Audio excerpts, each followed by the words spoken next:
এই ভিডিওটা আপনার জন্য অনেক উপকারে আসবে, তাই ভিডিওটা স্কিপ করিয়েন না। তারা বেশিরভাগ সময় শুধু নিজেদের মধ্যে কথা বলতে পছন্দ করেন, আর আমাদের মতো বাইরের লোক এড়িয়ে চলেন। ওনাদের জীবনের দর্শন কি? আপনি কি ইহুদি?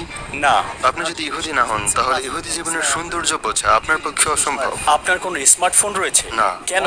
একজন মানুষের জন্য এটা সবচেয়ে বিপজ্জনক বিষয়। আপনি কখনো ইন্টারনেটে ঢুকেছেন? আমি কখনো লগ ইন করিনি, তবে বুদ্ধিমান মানুষ অন্যদের ভুল থেকে শেখে। অনেক মানুষ আছে যারা শারীরিকভাবে, মানসিকভাবে, আবেগগতভাবে ক্ষতিগ্রস্ত হয়েছে। সবাই এটা জানে। পুরো জীবনে আপনি কখনোই ইন্টারনেটে ঢোকেননি? না। আপনি মাইকেল জ্যাকসনকে চিনেন? না। আপনি ক্রিস্টিয়ানো রোনালদোকে চিনেন?